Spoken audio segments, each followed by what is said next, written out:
Okay, Brooke, go ahead and take it away. Well, I would first like to welcome everybody and thank them for joining us this evening, early afternoon, pre-evening, if you will, in some places, for a chat about International Observe the Moon Night. I have actually met a couple of you guys in person, so welcome. Glad to see you could join us today. And for everybody else, hopefully this isn't the first time you've heard about International Observe the Moon Night, or INOM, but if so, hopefully you'll be able to learn more about where the program started and what we're hoping to accomplish. So, and the for those of you who were on early, you saw that Andy and I were working out some technical difficulties. So I do want to preface this by saying we do have an interactive map on our website that currently is not working. However, we'll get our IT guys to take a look at that tomorrow, first thing tomorrow morning. But it is an interactive map that will enable you to search for an INOM event in your local area. So pay attention to the website, and as soon as our map is up and back and working, you'll be able to do that. First, let me give. I'm sharing my Firefox screen here just to give you kind of a glance at what the website looks like. And again, the register your event. This is where our map sits, kind of in this, right in this big white space that's currently empty. Um, but on our website, you can find a whole lot more information I'm going to share with you tonight, as well as additional information you may be looking for. So hopefully, it'll help you find things, not only find INOM events, but also resources you might want to use with those events, and information about lunar science in general. So it all started a couple of years ago with the launch of the Lunar Reconnaissance Orbiter and the Lunar Crater Observing and Sensing Satellite, or LCROSS, launched in June of 2009.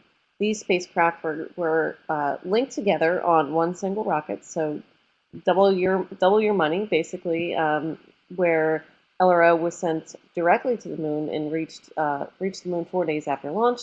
LCROSS actually went on a very long semi-complicated orbit where it was designed to change the orientation of the spacecraft such that it could impact the moon. And indeed it did on October 9th, which is the day after this year's INOM event in 2009.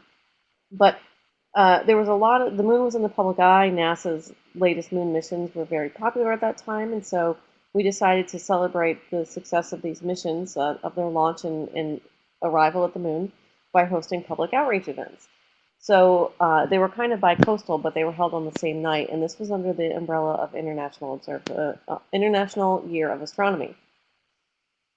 They were both very well attended events, and we realized that there was a lot of interest in the Earth's nearest neighbor, and the public was really enthusiastic about wanting to go out and have a moon party. So in 2010, or shortly after the 2009 event, we decided to take our moon nights and take it on a national scale. Well, as you can imagine, from International Year of Astronomy, there was a lot of interest in continuing having annual public events to look forward to. So the event became international really quickly, and we were very pleased about that because we wanted to share the enthusiasm of the lunar science that NASA's doing, and that a lot of great research institutions are doing around the world with the world. So last year was our inaugural. Wow, I can't say that word. It's kind of like, I apologize for that. Inaugural year for International Observe the Moon Nights, and it was held on September 18th. And we had over 500 events in 53 countries around the world. And based on the data that we got back from our hosts, our event hosts, we estimate that we reached about 500,000 people. So not bad for our first year. We realize that we have a lot to live up to this year, but we're nearly there, and hopefully in the next 2 weeks we'll get everybody else registered and able to post our event on our website. But people shared a lot. You know, we had a Twitter hashtag that people tweeted about and tweeted about their attendance, and so you could see the tweets roll in from starting in Far East Asia all the way around the world as people attended International Observe the Moon Nights and tweeted about it. Additionally, we had people sharing their pictures on Flickr and submitting pictures from their own events. And several people actually made videos from their events, and so we now have a YouTube channel. If you can see on the upper right-hand corner of our website, and I'll go through some of the features of our website in a minute, but you can find links to all of those on our website from the events last year. So we decided, well, heck, people really are interested in this. And it's just about going out and getting people to notice the moon. Many for the first time. I can't count on one hand the number of people I've encountered just in one single event who have said they've never seen the moon through even a pair of binoculars, let alone a telescope. And so it really is for most people kind of an awe-inspiring thing to go out and look at the moon with a new set of eyes. And the interesting thing about this is as these people are going out and as people are going out and looking at the moon with a new set of eyes, um, scientists are doing the exact same thing. The Lunar Reconnaissance Orbiter is still in orbit around the moon, and we're getting really fantastic data from the spacecraft, and we're learning all sorts of new things. In fact, our scientists like to say it's a new moon because there's so many new things that we're learning about it that we suspected might be possible, but we now have confirmation of. It's quite really amazing. Um, but this year, we all have our own personal stories about the moon, or at least, those of us who are space enthusiasts, and I count myself among those people, have some sort of personal connection to the moon. So this year's theme for International Observe the Moon Night is about that personal connection. And you guys will actually start to see announcements coming out over the next week or so where we're actually going to host an art contest. And there are going to be several different categories, different kinds of art or media that people can actually submit their own, the art that they've created about what the moon means to them. And so we encourage you to think about that. And if you have a story you'd like to share, by all means, when the details of the contest come out, please do share those stories in art pieces with us because we're interested in sharing stories around the world. And the beauty about it is that no matter where you go, somebody's always got something to say about the moon. So International Observe the Moon Night is really designed to capture that excitement and that enthusiasm, or in a lot of cases, ignite it for the first time. And so we're just encouraging people to show up. And if you don't have access to a fancy telescope or to even a pair of binoculars, we've got some beautiful observing objects right in our skulls, and our eyes are still a great way to go out and look at the moon. And you don't need to necessarily attend an event on October 8th. You can always, organize something for your family or organize something for your block, make it a block party. But, step outside and take a look at the moon on October 8th. And what we're intending to do with our website is not only kind of gather this interest in people in learning in becoming awed or reigniting their passion about the moon, but also helping provide information for people who want to learn more. So if you take a look at our website, there's a whole bunch of links across the top, but we also have here science resources. And there's a lot of information on this particular page about lunar exploration, simple moon facts, places where you can go and actually ask questions of a lunar scientist. If you want to learn about what NASA is doing currently in studying the moon, both Earth-based research and spacecraft-based research, you can find that here. There's all sorts of just really interesting stuff that's going on. The Grail mission, which actually just launched on, help me out, September 10th. Yeah, all right, it was the day before my birthday. Grail launched on September 10th and will become NASA's newest spacecraft when it reaches the moon, to reach the moon in January, which makes me kind of sad because I still like to say that LRO is NASA's latest mission to reach the moon, and I won't be able to say that after January, but it's really exciting to be able to have a fleet of spacecraft that are going to be studying the moon from orbit. That's pretty cool. And then coming in 2012, next year, NASA will be sending an additional spacecraft to the moon. So there actually is ongoing research about the moon from orbits and from the ground, and we're here to help spread that information. Not only that, but we encourage people to get to make connections in their community. We have links to amateur astronomer communities on our website, so if you go to our Get Involved section under Community Connections, we actually partner with the Astronomical Society of the Pacific and their Night Sky Network. And there are links here where you can find clubs in your local area. So if you're interested in uh, either attending an INOM event or just finding out what your local amateur astronomers are doing, you can find that information here and learn how to get in contact with them.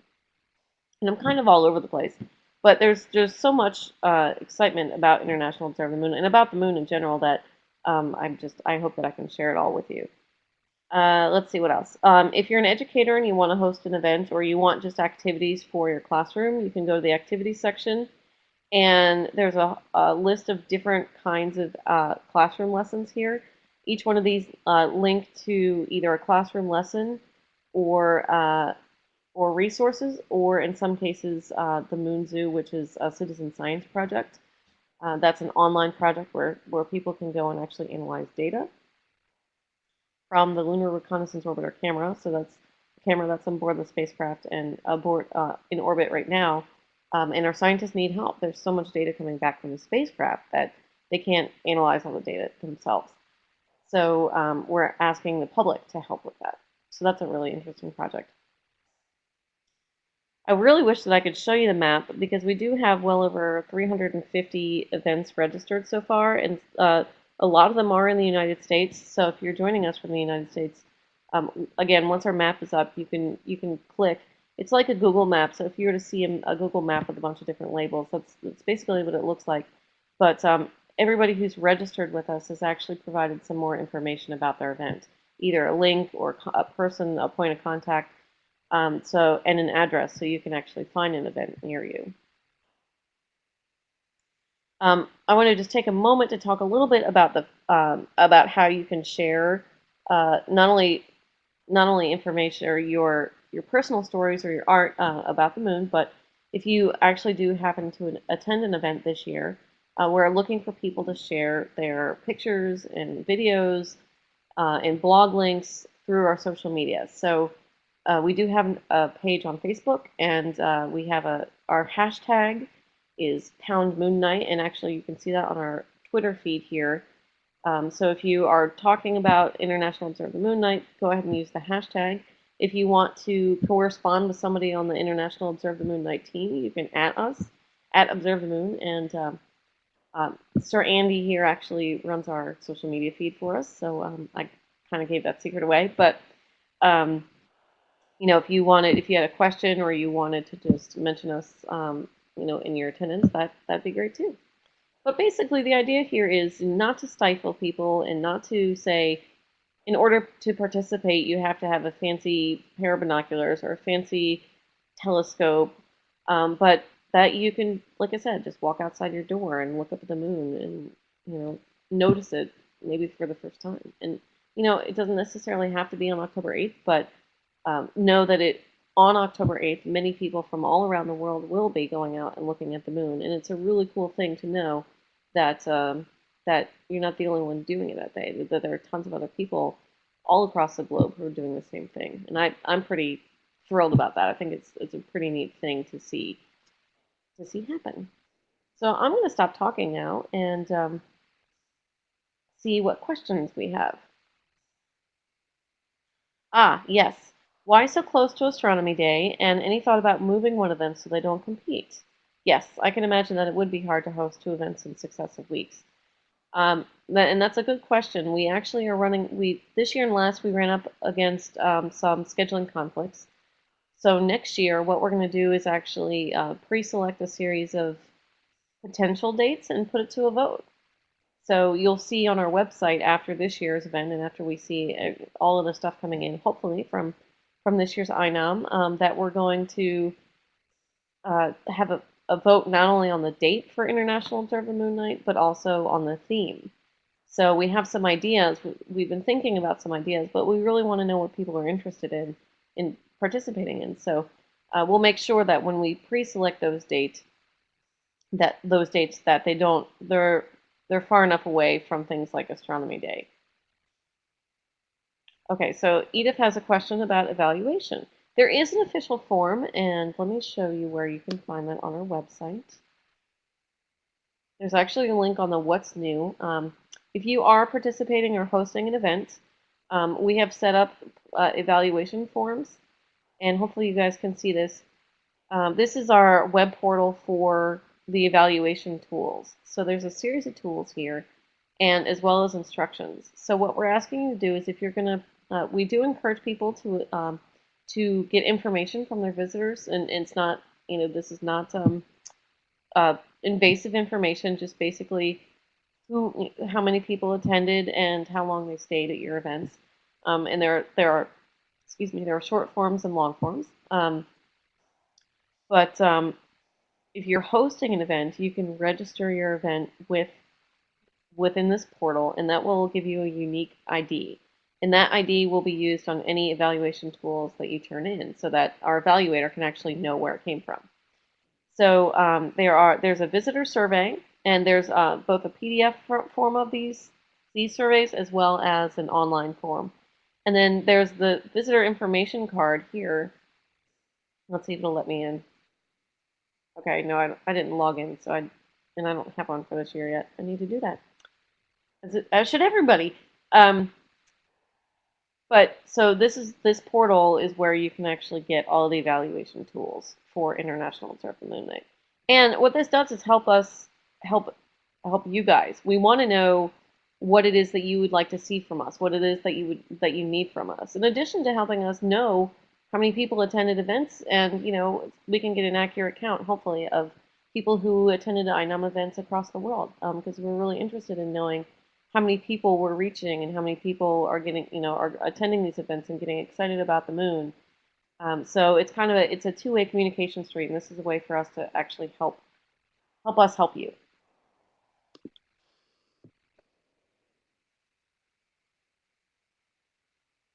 Is there any way to get handouts directly from you to save on printing costs?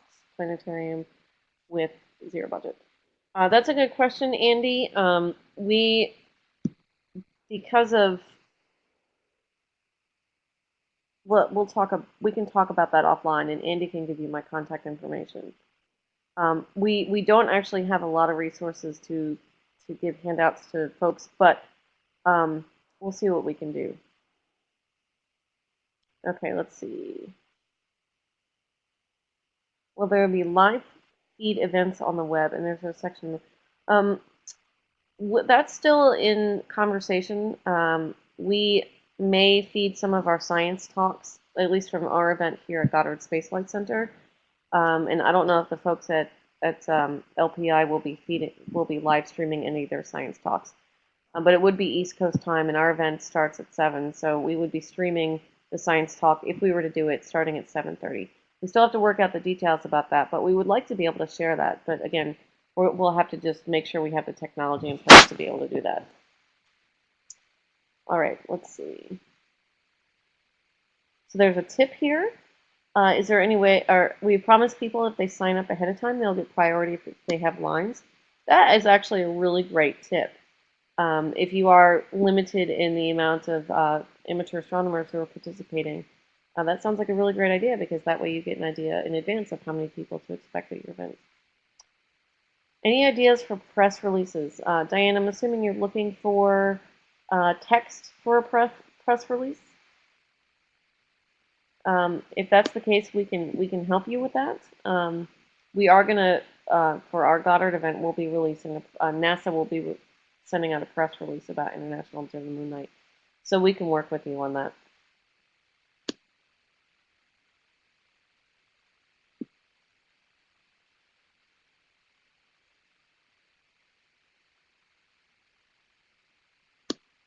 Okay.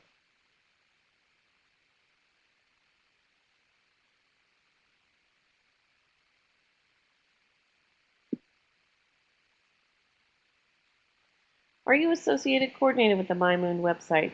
Andy and I actually, the short answer to that is kind of. They are parallel projects, but we both work for the same organization, so we collaborate fairly closely. Last year, our contest, our photography contest, was actually run through the MyMoon website, and we need to work out some details on whether or not we'll be using MyMoon again this year for our contest. It all depends on the infrastructure that's going to be available to us.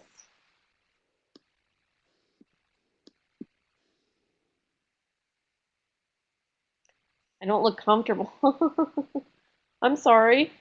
What would make you feel not? I've got a very comfy chair.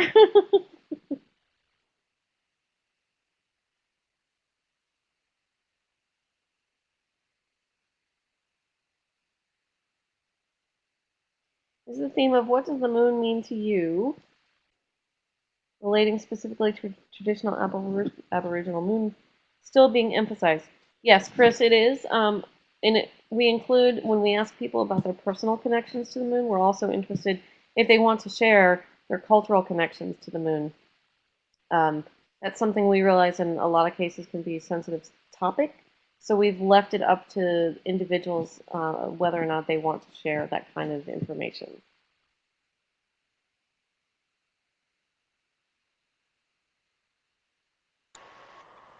I'm sorry, Brooke. Did you see the question somebody had about the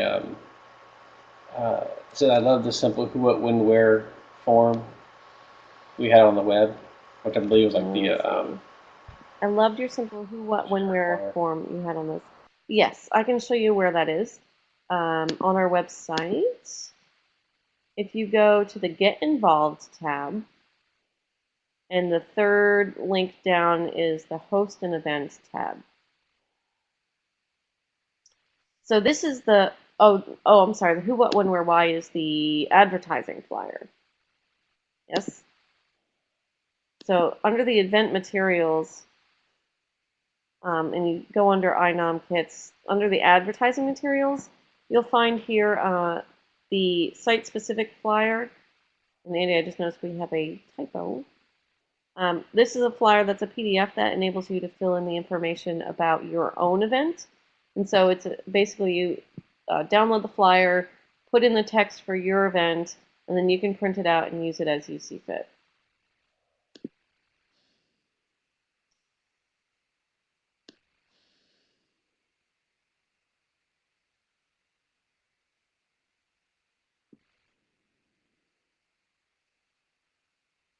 Yes, Susan. Um, the until you register your event and get your unique ID, the evaluation tools are restricted. The links to the PDFs should work though on our evaluation portal. Let me see. Yeah, so if you click on any of the PDF links, you can get a preview of what those tools look like.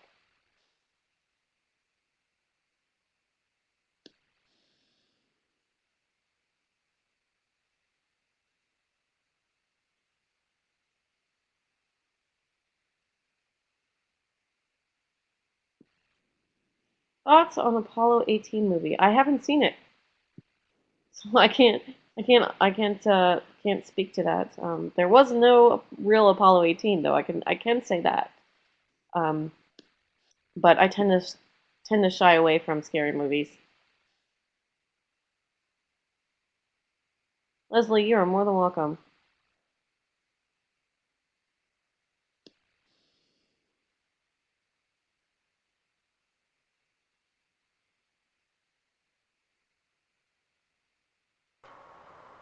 Well, we got a second here, Brooke. Somebody asked if they could, if I could say more about Hmm. next week's podcast. I'll just next week is with Brian Day from NASA Ames, and he's going to talk about ways to observe the moon. So probably mention specifically things about binoculars and telescopes. Of course, like Brooke said, just your own eye. And then he'll talk about some of these specific lunar features that will be visible on the surface of the moon um, through telescopes and binoculars on the night of October 8th. And I believe he's also going to give a real quick kind of update on LRO and Grail and some of the other stuff going on. So that's the gist of next week.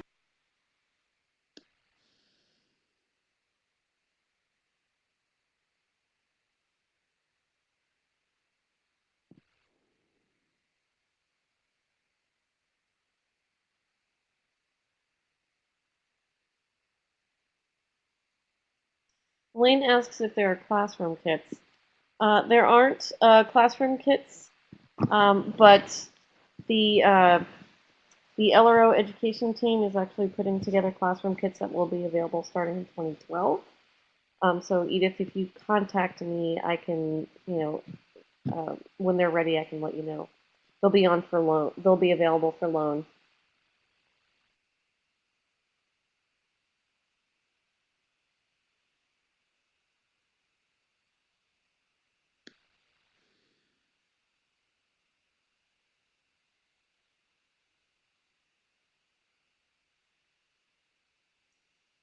Um, Andy, is my contact information on the My Moon website?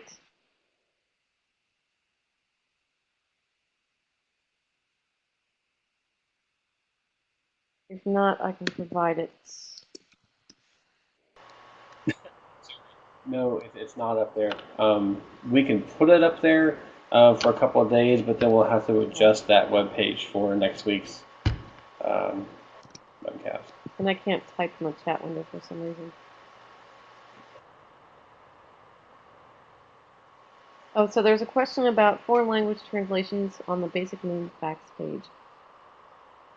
We don't actually have translations for those. We encourage our international partners to translate the INOM materials.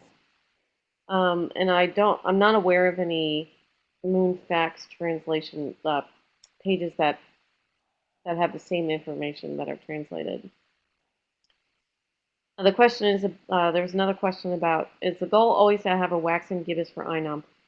Yeah, for viewing conditions that we for this year's event and for last year's event, we had a couple of criteria. The first was that we wanted to make sure that the weather was going to be relatively suitable. So that meant basically throwing out the winter or the summer. So we wanted to have it sometime around the equinoxes. And the other thing was to make sure that we still had a terminator so that you could see relief along the terminator, and also so the moon wasn't so bright. Now this year we got a little bit close because the moon is actually 94% full, so it's going to be pretty bright for this year's INOM. But we still wanted to make sure that we could see a lot of features and get a terminator in there for viewing conditions.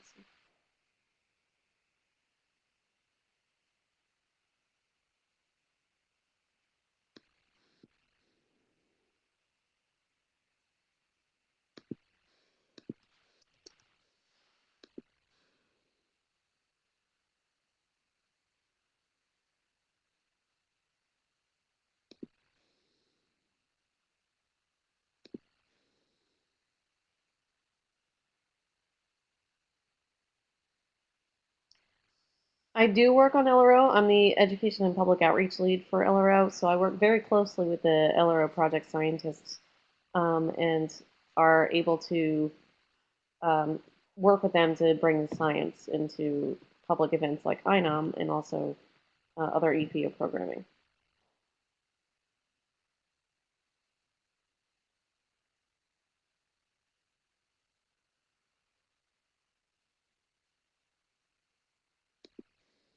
Okay, so Barbara had a question about where to find her ID number. What you'll need to do is go to the evaluation portal website and let's see. I need to take a look at it. Down at the bottom left-hand portion, let me reshare my screen, my internet access, so that you can see what I'm looking at. All right, Andy, I have no mouse control whatsoever. I cannot click anything or type anything. But if you go to the insight.cis.rit.edu, the link from the International Observer Moon website, down at the lower left, you can create a username and password and log in. And once you do that, you'll be asked some information about your INOM event, and then you'll be given a registration number. Once you're given that registration number, then you could go back and access the other information using that number.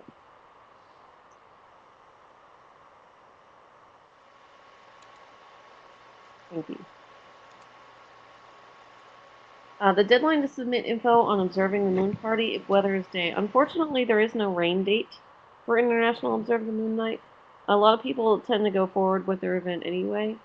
Um, if there is streaming current lunar views from online telescopes. Otherwise, we ask once you host your event to get your forms back to us as soon as possible. We're looking for everything probably within a month after International Observer Moon Night. How much longer will it? I'm assuming it is LRO. Will be sending back data. We are actually right now. Um, we're looking at having enough fuel on the spacecraft to keep us in orbit around the moon at least through 2015 or 2016. So as long as the spacecraft is healthy, the instruments are working, and we have enough fuel, we're going to keep it. Hopefully, this is NASA's decision, but hopefully they would decide to continue to invest in the technology that's there so that we can continue to get greater and greater resolution data from the spacecraft.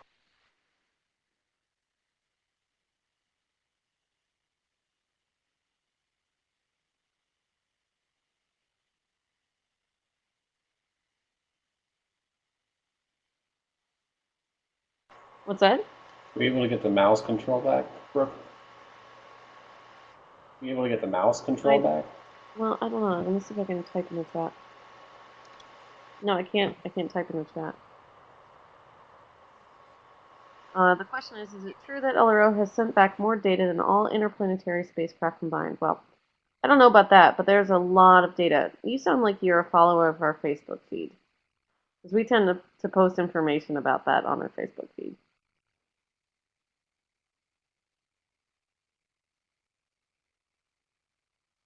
The question about streaming source for the moon if it's rainy or cloudy. Yeah, we will get that information and we'll post that on our website. We don't currently have it up there, but um, there are there are organizations around the world that will tend to do that. Will tend to just stream live images from their telescopes. So we'll be sure to include that information and get that up.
Okay, it looks like maybe one more person may have another question here. So we'll see what comes up there.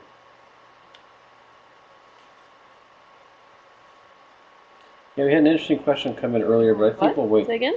till next week for that one. Uh, so we had an interesting question that was Okay. submitted a little bit earlier this evening, but I think we'll wait till next week for that one.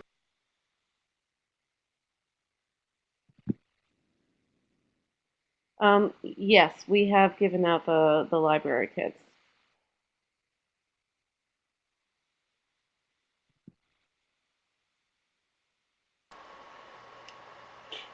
Yeah, there's lots of cardboard cuts and paper cuts and other.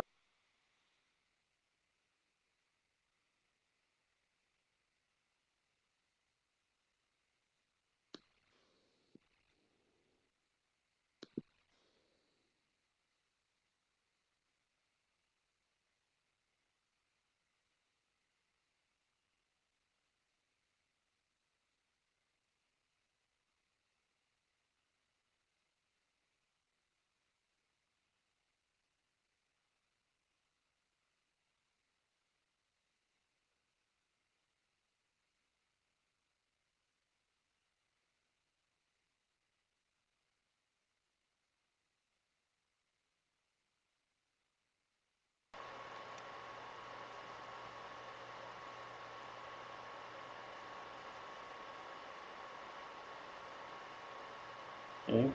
Just got somebody still. Oh, there we go.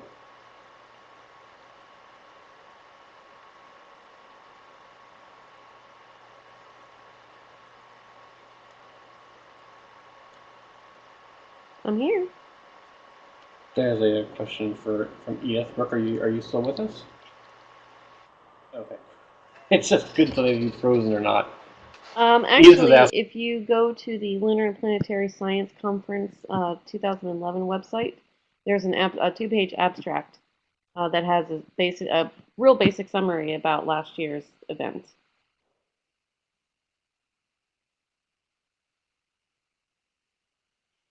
Are the plans for manned return to the moon completely scrapped at this point? Yes.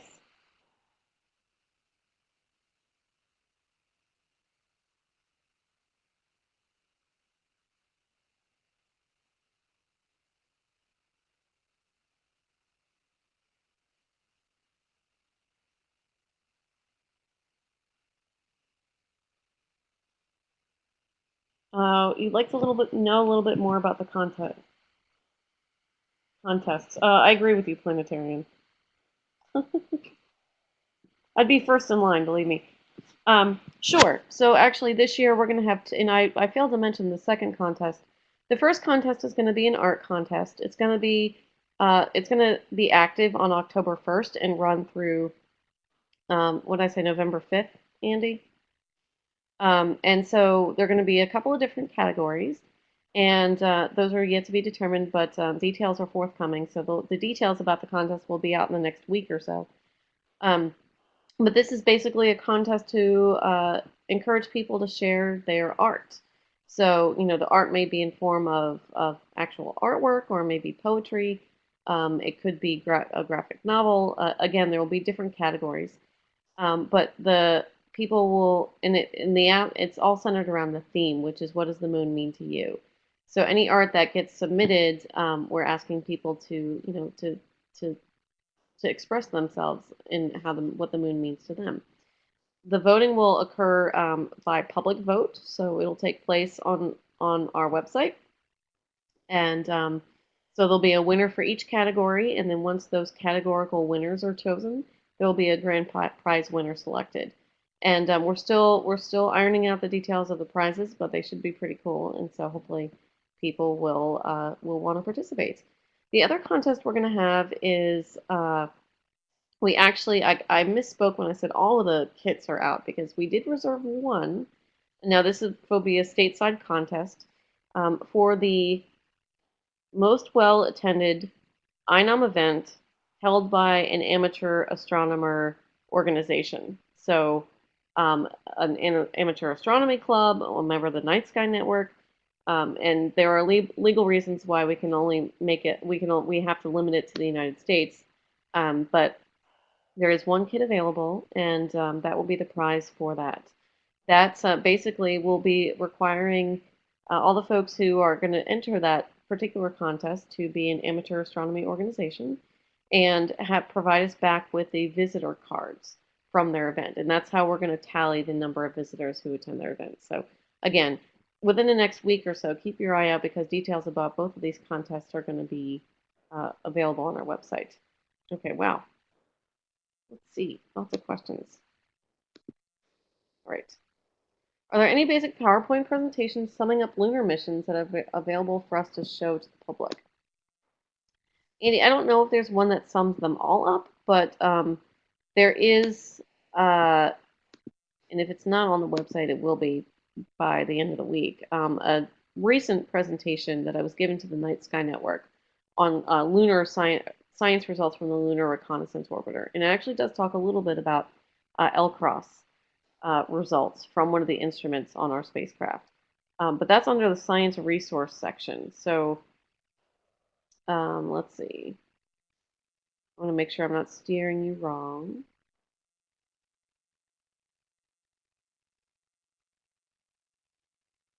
Andy, do we know, and I should know the website better, where we have presentations linked?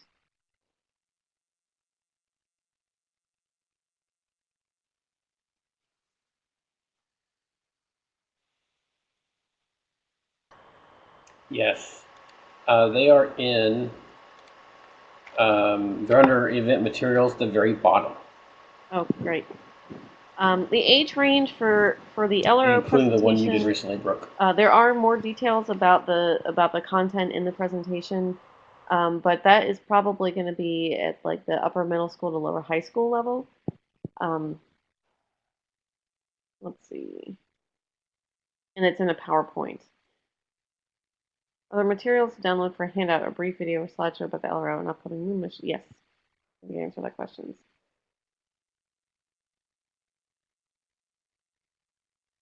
We can provide projects like mapping the moon each night without the contest info for use as a handout throughout the year. It sounds like you might be referring to the moon observation journals, which was a contest that we ran last year.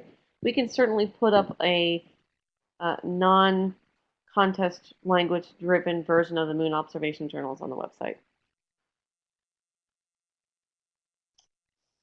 Have you heard the new formation theory about two moons crashing, forming into one?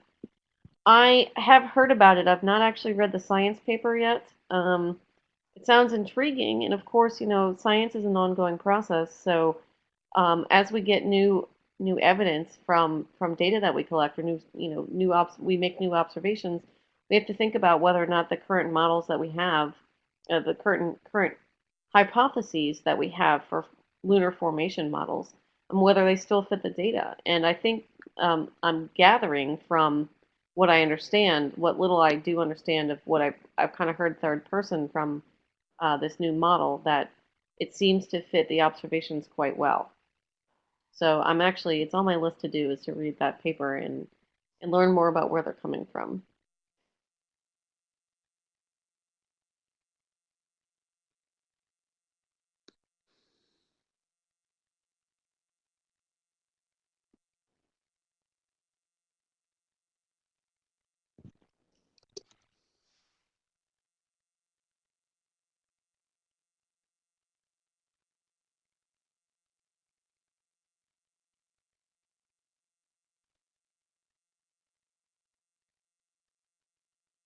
The 2012 mission that I mentioned is the LADEE mission.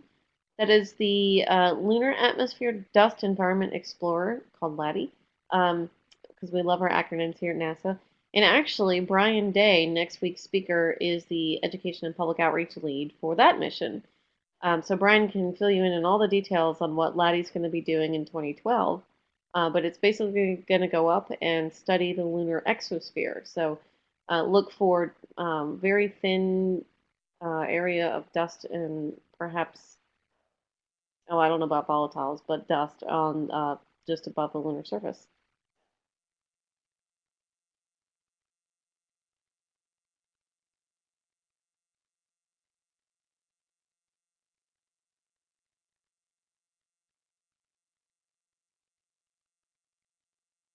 Sorry, I shouldn't have chosen this chair to sit in. I keep sliding down.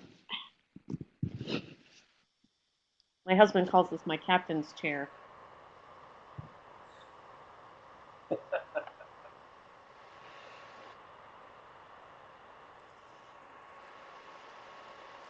Well, okay, so it looked on the surface like maybe we were out of questions, but looks like maybe we have one more.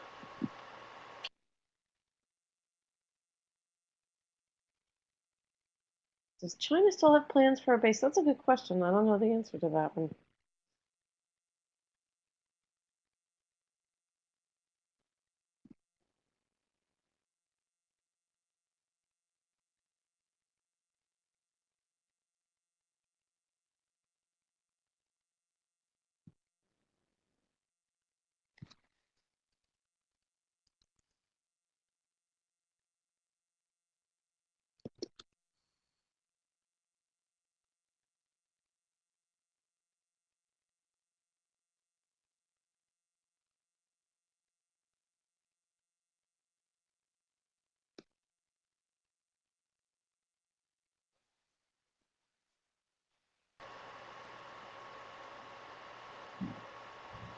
Well, I think we could probably stick a fork in this webcast and call it done. The questions certainly have tapered off, and we're even kind of losing some folks over on the side, but that's okay.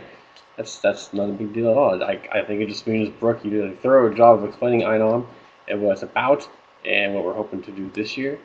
So thank you all for joining us. We appreciate it. This, as I mentioned earlier, this is being recorded. So there'll be a link to this. We'll post a link to this recording on the INOM site.